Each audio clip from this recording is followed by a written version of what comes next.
하지만 조금만 달리 보면 그 아이의 속마음은 친구랑 놀고 싶어요. 나 좀 여기 있는 거 봐주세요. 라는 신호를 보내는 거라고 하시더라고요. 안녕하세요. ADHD 성향이 강한 아이들과 함께 주짓수를 하고 있는 안철민 관장입니다. 혹시 이런 생각 해보신 적 있으신가요? 우리 아이 산만하고 충동적이긴 한데 그냥 활발한 걸까? 아니면 ADHD일까? 또는 왜 우리 애는 친구랑 자꾸 부딪히고 규칙을 잘 못 지키는 걸까? 오늘은 ADHD 대표 채널에 안상훈 박사님이 설명해 주신 내용을 바탕으로 저 역시 현장에서 아이들과 부딪히며 느낀 이야기들을 나눠보려고 합니다. 안상훈 박사님의 채널은 제가 공부하려고 많이 보는 채널이거든요. 이 채널에서 받은 인사이트를 바탕으로 저의 경험도 같이 녹여서 말씀드릴게요. 요즘은 진단을 받지 않더라도 혹시 우리 아이가 ADHD가 아닐까 걱정하시는 부모님들이 정말 많으십니다. 특히 초등학교 저학년 아이가 산만하고 말이 많고 감정 기복이 크고 친구들과 자주 다투고 쉽게 흥분하고 또 어떤 건 극도로 집중하면서 다른 건 전혀 못하는 모습. 이런 모습이 반복되면 부모님 입장에서는 속이 타들어간다고 하시더라고요. 그런데요, 이런 아이를 혼내거나 제지하면 일시적으로는 잠잠해질 수는 있지만 근본적인 변화는 잘 안 온다고 합니다. 저도 운동 수업을 하면서 그런 아이들을 되게 많이 만나거든요. 요즘 정말 흔하고 많은 것 같아요. 안상훈 박사님의 분석을 요약해보면 초등학교 저학년 아이들 중 산만하고 충동적인 행동을 보이는 경우 학습보다도 사회성 문제가 먼저 나타나는 경우가 많다고 합니다. 특히 ADHD 유형 중 과잉 행동, 충동 우세형 아이들이 자주 보이는 특징은요.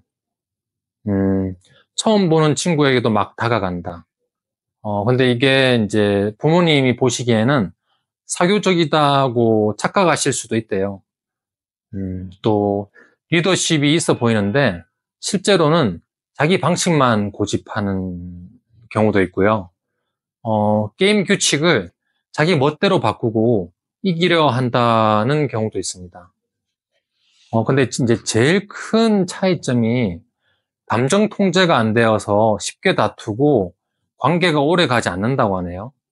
물론 이건 초등학교 저학년 아이들은 다 이런 성향이 있지만 정도의 차이에 따라서 ADHD인지 오히려 리더십이 강한 스타일인지를 구분할 수 있다고 안상원 박사님은 말씀하시고 계세요. 그리고 이건 중요한데요.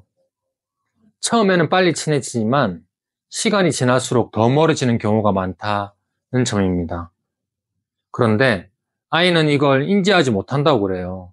아직 내가 뭘 잘못했는지에 대한 자기 성찰 능력이 부족하기 때문이죠. 이 부분에서 제가 깊이 공감한 게 있습니다. 운동 수업을 하다 보면 ADHD 경향이 있는 친구들이 사회성 부족으로 혼나는 게 아니라 규칙을 안 지켜서 싸움을 자주 해서 수업을 방해해서 혼나는 경우가 되게 많아요. 하지만 조금만 달리 보면 그 아이의 속마음은 친구랑 놀고 싶어요. 나 좀 여기 있는 거 봐주세요. 라는 신호를 보내는 거라고 하시더라고요. 그런 아이들을 혼내는 게 아니라 적절한 규칙과 감정 조절을 배우게 해주면요. 놀랍도록 변합니다. 제가 이 수업을 해보면 주짓수는 특히 상대방을 제압해야 되는 운동이잖아요. 그렇지만 처음에는 저랑 1대1로 수업을 하다 보니까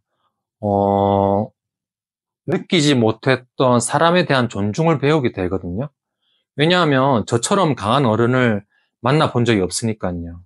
제가 힘을 하나도 안 쓰고 부드럽게 움직이는데도 그 아이의 입장에서는 꼼짝도 못하고 이거 왜 이러지? 내가 왜 이렇게 제압을 당했지? 이렇게 하면 기분도 나쁘지 않고 상대방에 대한 존중감이 높아지는 거죠. 또 어른에 대한 존경심도 높아지고요. 그래서 부모님한테 함부로 했던 아이들이 저랑 수업을 하고 난 다음에는 어른이 이렇게 대단한 분들이구나라고 느끼는 경우가 많습니다. 그래서 부모님들이 되게 만족하시고 좋아하시더라고요. 특히 단체 운동, 그 중에서도 주짓수 같은 운동은요, 몸을 부딪히면서 비언어적 소통을 배우잖아요.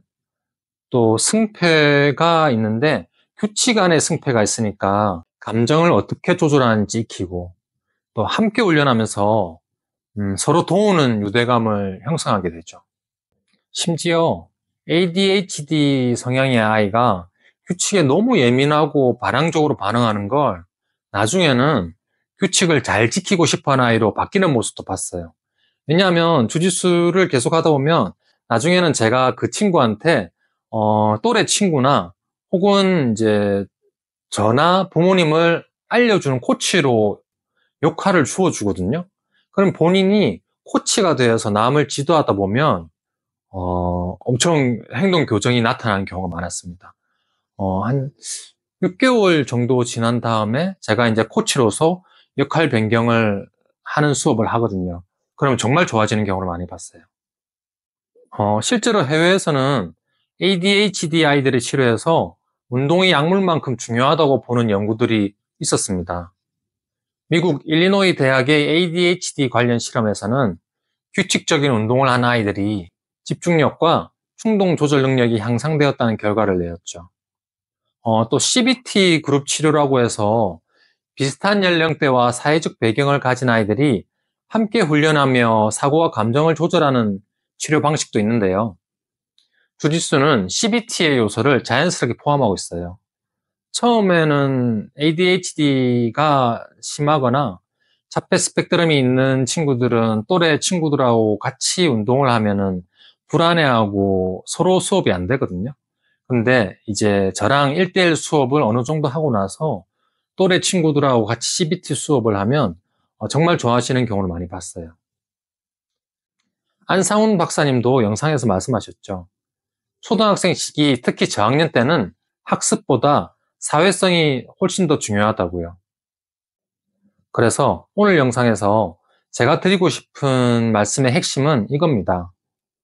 아이가 산만하고 충동적이어도 그 속에는 친해지고 싶은 마음, 인정받고 싶은 욕구가 숨겨져 있다는 거죠. 그걸 혼내기보다는 다룰 수 있는 환경과 방법을 찾아주면 아이는 진짜로 달라집니다. 단체 활동이나 운동은 그 방법 중 하나가 될 수 있어요. 그리고 이건 뭐 저희 체육관에 오라거나 어떤 체육관에 보내라는 얘기가 아니에요. 집에서도 학교에서도 작은 규칙을 정하고 감정을 표현하는 법을 알려주고 다른 사람의 말을 기다리는 연습을 같이 해보는 것만으로도 훌륭한 시작이 될 수 있습니다. 부모님이 아이의 행동을 문제 행동이 아니라 신호로 바라보는 순간 변화는 시작될 수 있습니다. 앞으로도 ADHD, 자폐 스펙트럼, 아이들의 감정 조절에 대한 이야기를 꾸준히 나눠드리겠습니다. 제가 현장에서 아이들과 직접 부딪히면서 겪었던 이야기들을 진솔하게 알려드릴게요.